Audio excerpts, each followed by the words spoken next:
I got Cade Cunningham. What can I say? Cade Cunningham is that guy. We are seeing playoff Cade right now.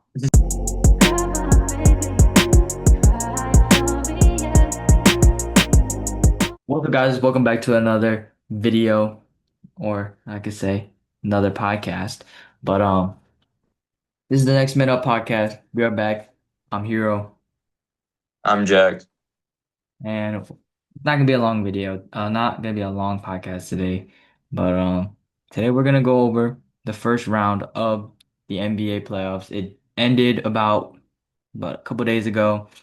Um, so let's just get into it. Let's start it over in the East with the 1 and the 8 seed. Obviously, our Detroit Pistons and against the Orlando Magic.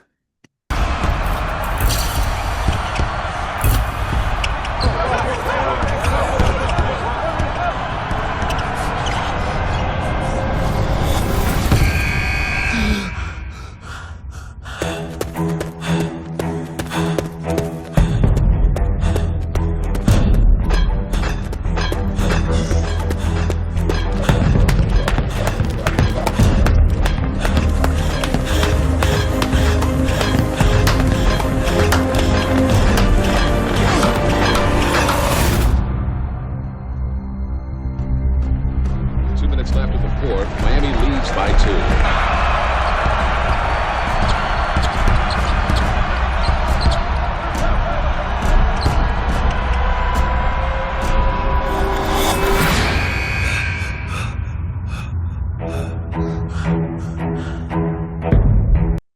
Tough start for the Pistons.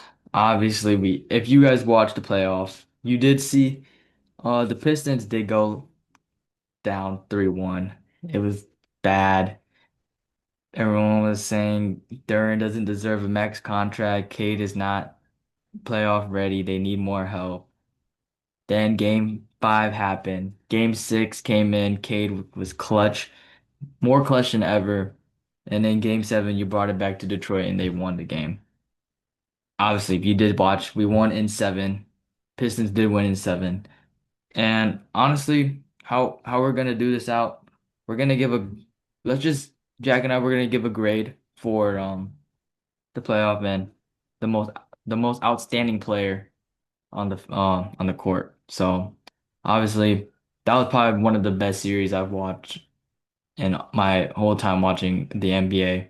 So I would and the best player on the court was definitely Cade Cunningham. Helped his team lead all the way. But A plus for that series for me. So Jack, what about you? Yeah, I'd give it an A. I think it was a really good series, obviously, with us coming back from 3-1. I think we proved something, and I think we kind of showed that we're not just a gonna sit down team after obviously starting slow, but and then yeah, I think obviously I'd give it an A, but I think the star player, I honestly I'm gonna go with two. I think it's Bancaro and Cade if I were to give two in that series because they just kept going at it every single game, and so it was fun to watch. But obviously Cade Cunningham, our guy. But yeah. Yeah, I would agree with that. Bankero did play good as well. Um, our next game for the first round, we had the number two versus seven. We had the Boston Celtics versus the 76ers. Major upset on the court right there. Obviously Boston goes up 3-1. And then it's Tyrese Maxey that decides to pull through. Obviously this is another great series. Um, there's three series that went to game seven, right? Yeah. Yeah, so obviously that happened, but them facing elimination in game five, they pulled through, came and won that game in Boston, came back home game six, tied it. I was honestly super surprised when I heard the Boston Celtics lost. I didn't watch the game seven, but looking at it on paper, I honestly I think a guy that did the best on the court was VJ Edgecombe, the rookie. Obviously, he came up, stepped up for them. Um, Obviously, Joel Embiid was injured for most series, but happy for him to finish the series because usually he's hurt all the time. But I give that one an A plus as well. That's just a great series right there. And that was good for the 76ers to beat the Celtics after like a long time. Yeah, I agree for sure there. I'm gonna give this series an A. I think it was also again a really good series, just like Detroit and Orlando. Um, but I think the standout player was Joel Embiid. I think his presence from not playing in game one and game two, like it stood out. Their team wasn't obviously playing that well, but he kind of gave them that like fire and that reassurance almost um, to get them back in the series. And I think he played a large part in getting them back. And so I think he deserves his credit there, but also obviously Tyrese Maxey, as you said, like there was a lot of talent that was played on those two teams, and I think you saw kind of who can come through at the end of the day. Um, but yeah, it was a great series to watch. Yeah. All right, so then our next game, what was it? The Knicks and the Hawks, right? Yeah. All right, so Knicks and the Hawks. That game was a very that series was actually very competitive, I'd say. The Hawks have a lot of learning to go into the off season. Obviously, CJ McCollum led their team all the way. A guy like Jalen Johnson did not play as well, struggled a little bit shooting, so it allowed the Knicks to be able to just let up 3-point shots for him. I think another guy that was really disappointing was Nickeil Alexander Walker. He did not play his best. They didn't. They all didn't play their best, I'd say, but just besides CJ McCollum, that was a good series, though. I'd give it a B. But obviously, best player on the court has to be Jalen Brunson. Actually, no, not Jalen Brunson. OG Andrew. OG was the best player. Played good on offense and defense. Brunson was a good leader. Did not try to take over the game as much, like how he always does. But OG was the best player on that court.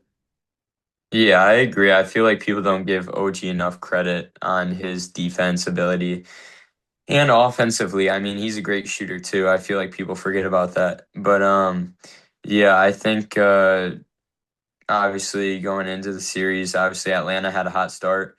But as you could see down the stretch, good players do their thing over time. So, I mean, no disrespect to Atlanta, but they just didn't have enough firepower to keep up with the Knicks. So, I think I'm gonna give that series a B plus. I think it was a really good series. Also, CJ McCollum is my best player in that series.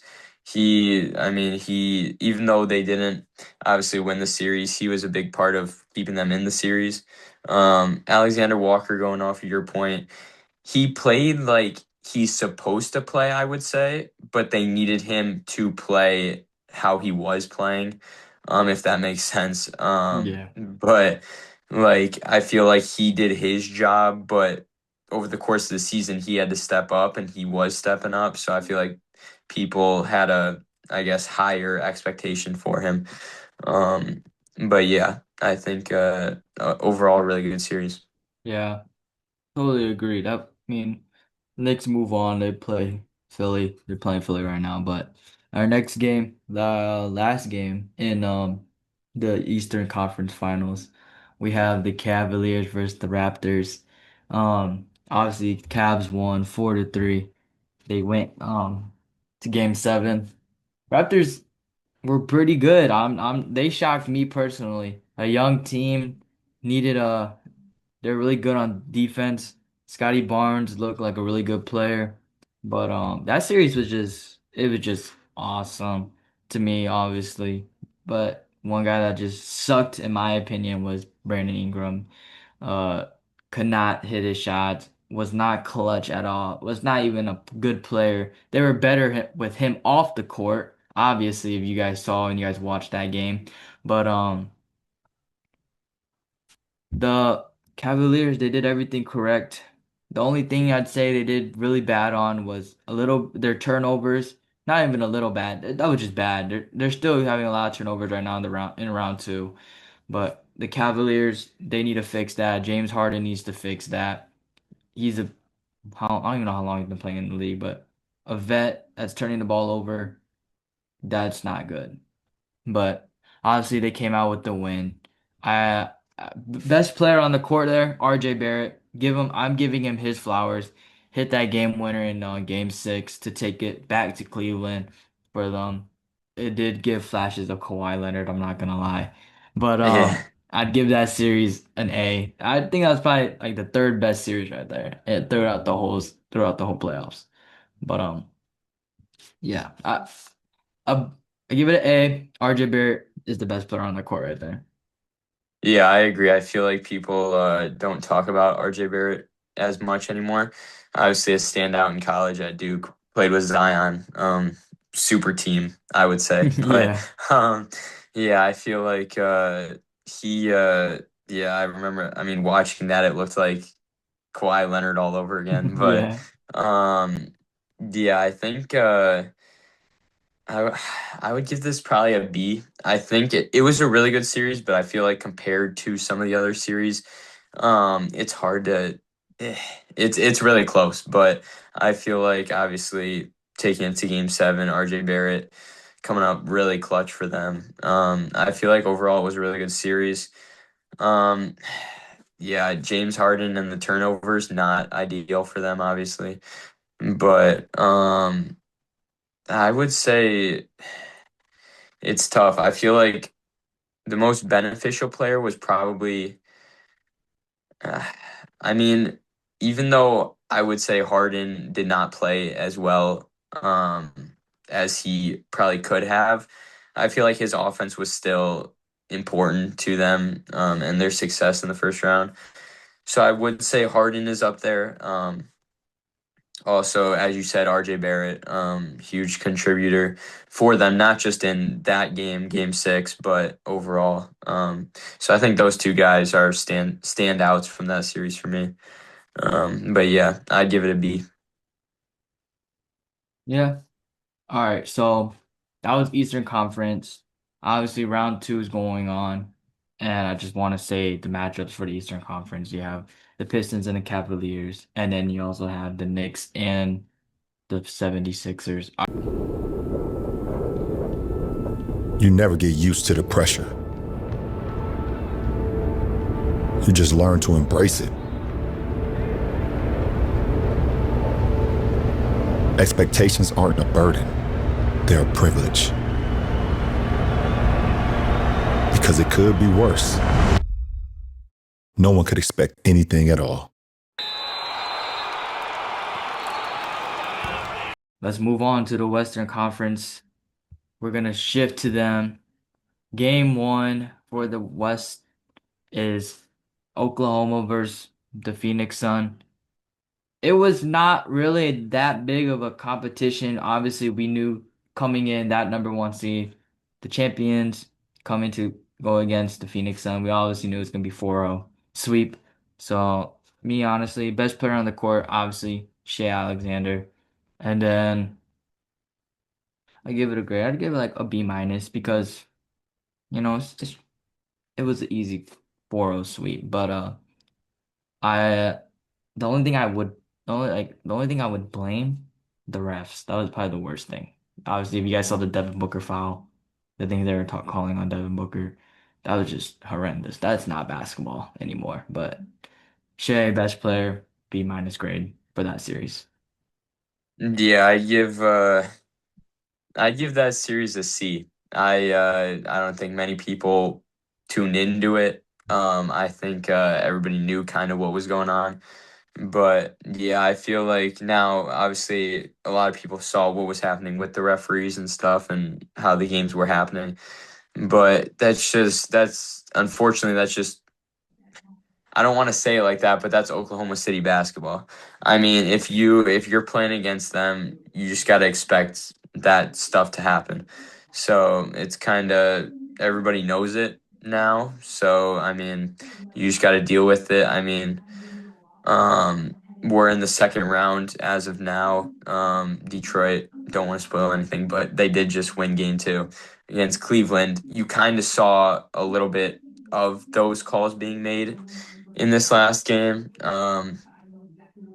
Just over the last hour. But yeah, it kind of you can kind of see how the refs are playing it, and you just kind of got to adjust.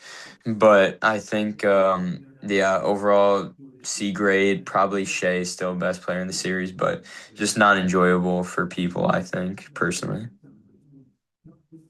Yeah, honestly, I agree. yeah. All right, let's shift to the next game. We got number two, San Antonio Spurs versus Portland Trailblazers. Good series. Portland took at least one game. Wemby went down with concussion. Surprised me there. I'm not gonna lie. I did not expect any of that to happen. But I give this series grade. I give it a B. It was a little entertaining. Denny did play really well. I give him his credit. I give props to him. Drew Holiday played all right, but obviously best player on the court, Wembanyama. Defense was immaculate.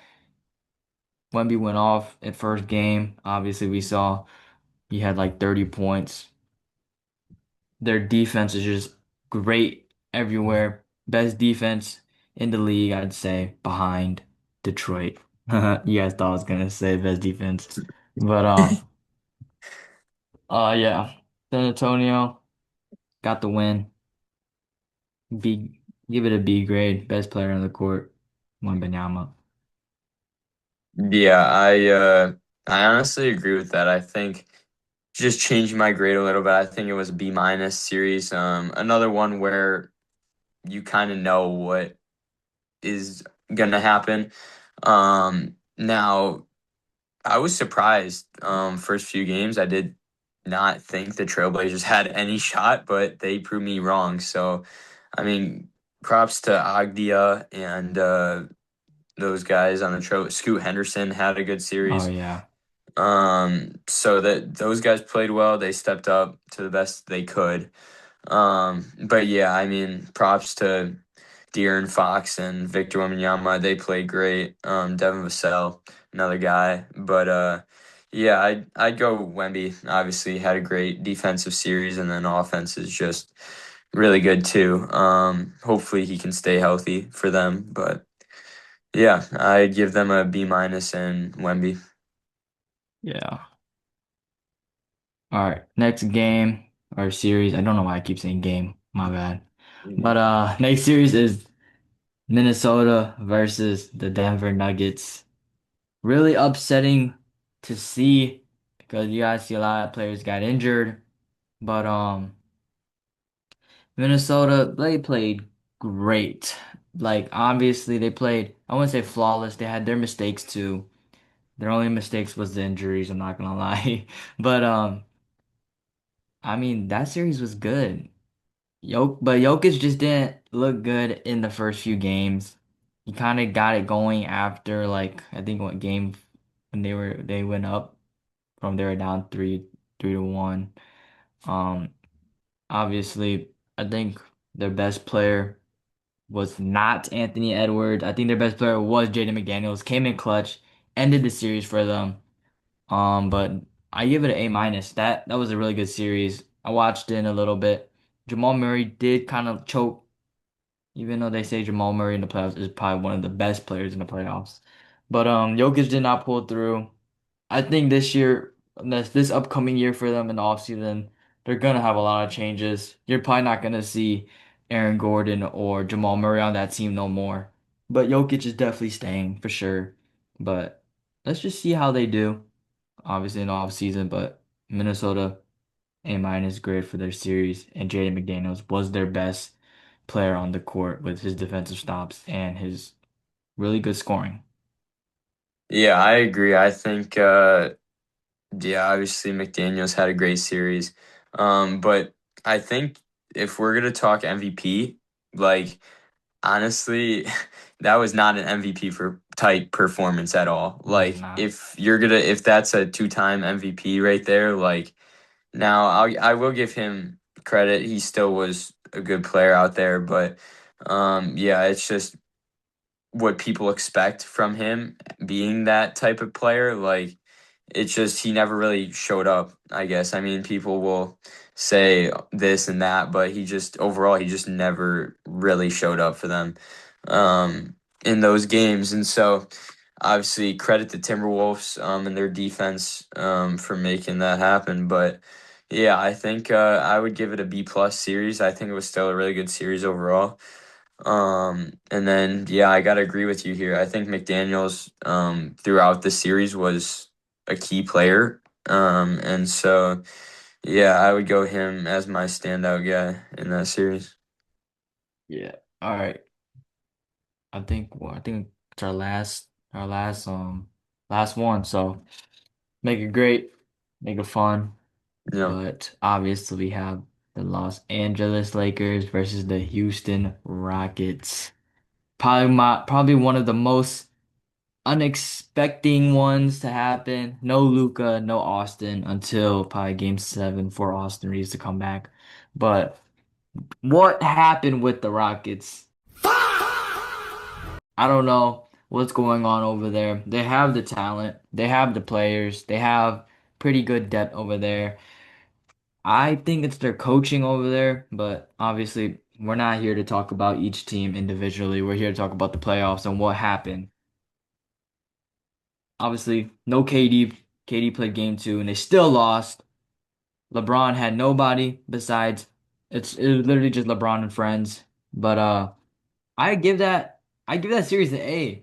Like that's probably one of the more entertaining ones, pure entertainment. We got to see LeBron do what he got to do with a bunch of nobodies basically. Even his son got to play, which is crazy. Him and Bronny were just kind of like doing it, but he made his own teammate and he did what he got to do.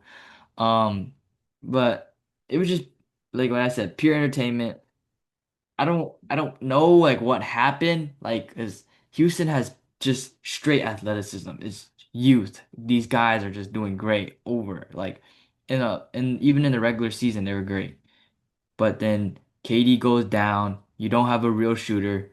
Sengun thinks that he's like Jokic from the three or something. This guy's not clutch at all. And then you have Amen Thompson, a good defensive player, pretty good on offense. He has a jump shot, but he can't make his threes. But then you also got freaking Reed Shepherd, a guy, a little white boy that thinks that he can run an offense, which is not good either.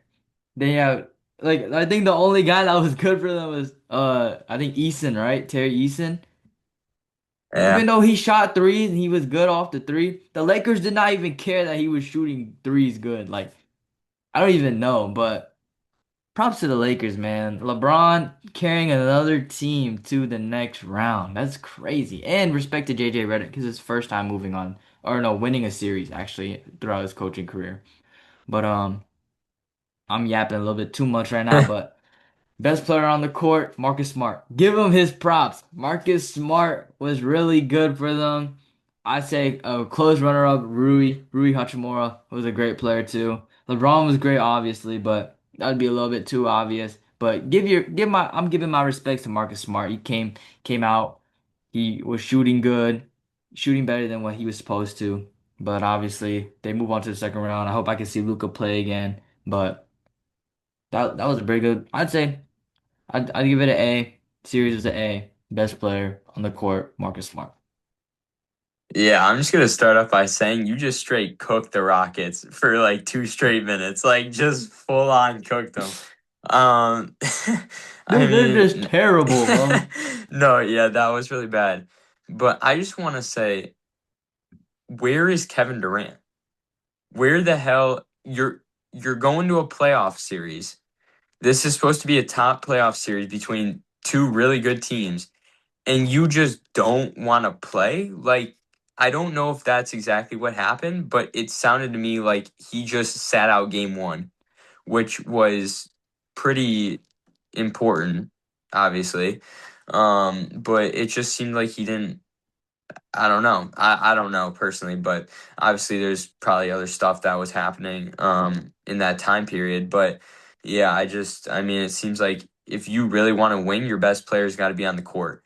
And when you don't have a obviously like a Fred Van Vliet type guy, like you don't have a point guard that can lead your team, like it's hard. I mean, you got a Men Thompson running the show. Like, I mean, it's not easy for them to do anything off of that. But obviously props to the Lakers. Really good series for them.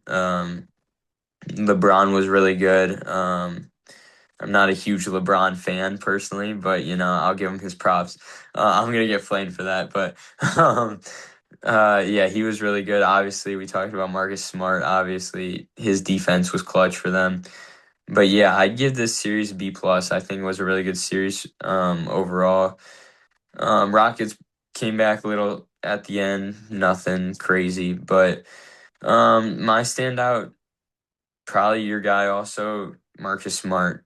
He overall in the series, like obviously you're not like you look at the big plays, but the small stuff, the small details, like that was him. So like I mean, he showed up when the team needed him, unlike Kevin Durant. But yeah, so overall good series.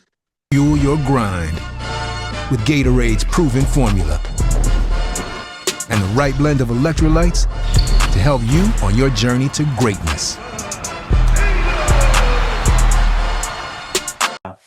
Well, I'm gonna be closing out right here.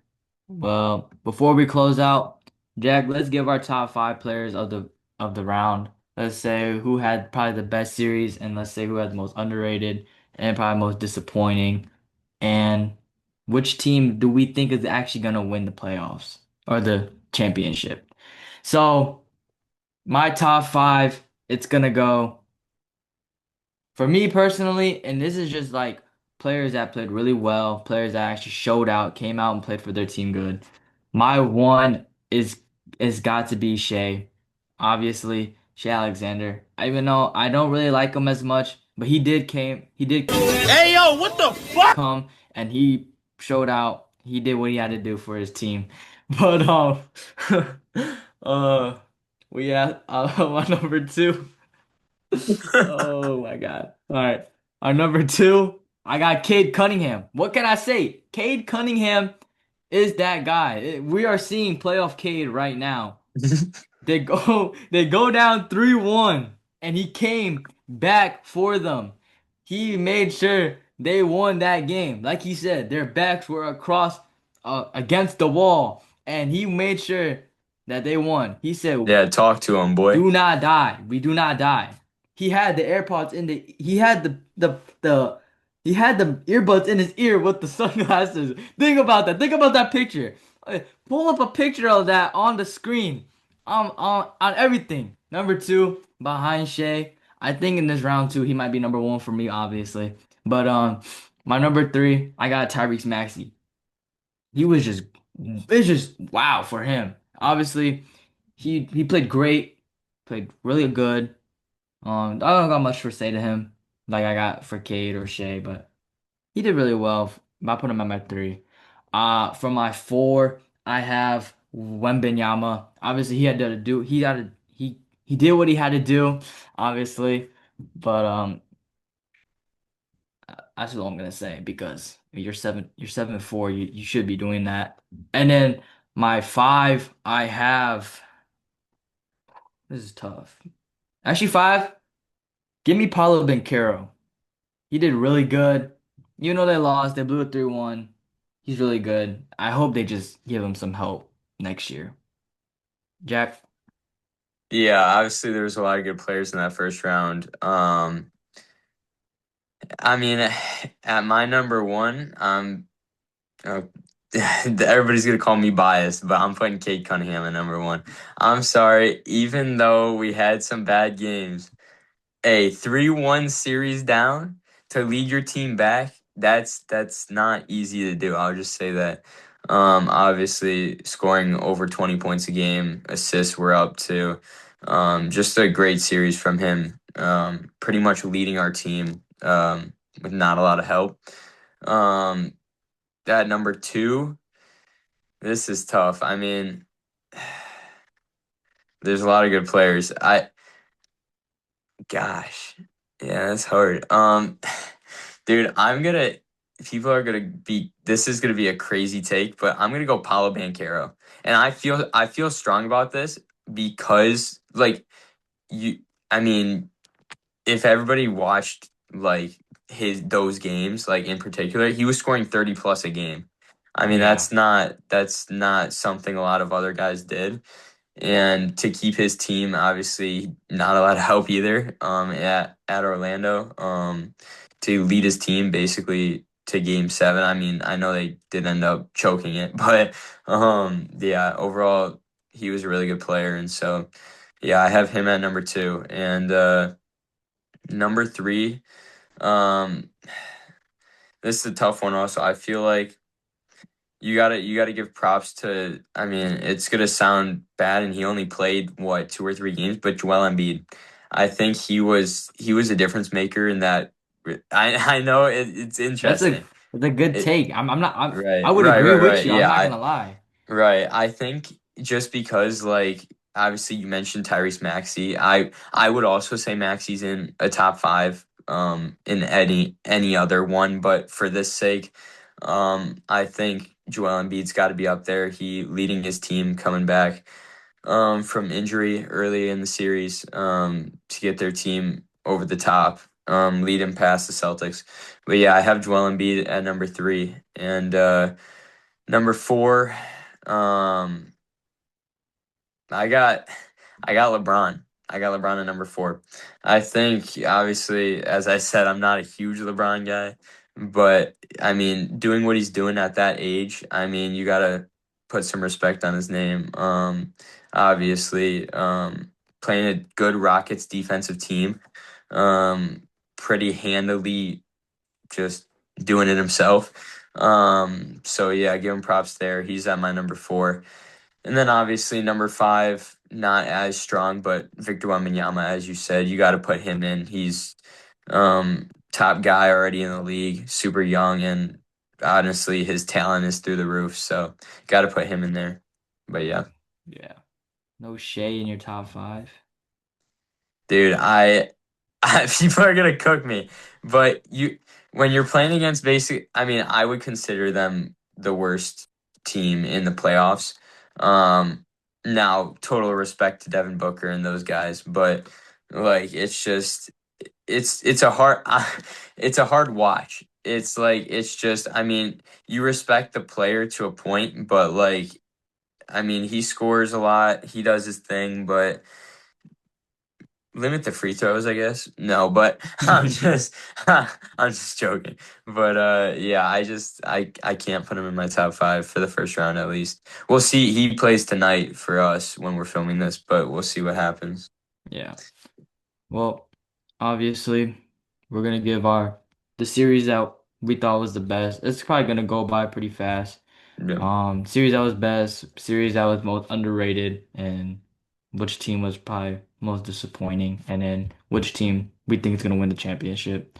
Well, for me, the best series was obviously the Boston Celtics and the 76ers with the 3-1 comeback. Most underrated, I'd say, was the Cavs and the Raptors. The Cavs were supposed to blow by, but the Raptors did show why they're a good team, and I hope next year they come back in. They do punch a ticket to probably the next round.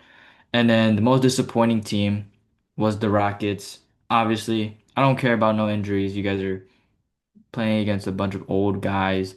You guys are the most athletic team probably in the whole series, I'm not gonna lie. But and then the team that I think is gonna win, come on man, it's 3-1-3, man. My Detroit Pistons. What can I say? Oh yeah. No, I think honestly I agree with most of these games. I will say the best series probably in the first round was Boston and the 76ers, I would say. That was just a fun series to watch. I mean, two really good teams going at it. I'd say the worst series. Um, Probably OKC and the Suns. I mean, that's just it is what it is. I mean, it's a really good team compared to a solid team, but just not enough to do anything, to compete at least. And then my pick to win it all, personally, obviously, got to go Detroit. Obviously, Cade Cunningham right now is stepping up for us big time. We'll see how this goes, but yeah, I gotta rep the city, you know what I'm saying? So yeah. Well, yep. Well, that's the end for us, guys. Well, I'm glad that you guys tuned in. Obviously, a short episode today, but we have a lot more coming, big time. Next Monday we have a special guest coming from MSU, freshman. Plays D tackle. If you guys want to try and guess who it is, let me know down in the comments. But thank you for watching, everybody, and hope to see you guys in the next episode. But this is the Next Man Up Podcast, and we out.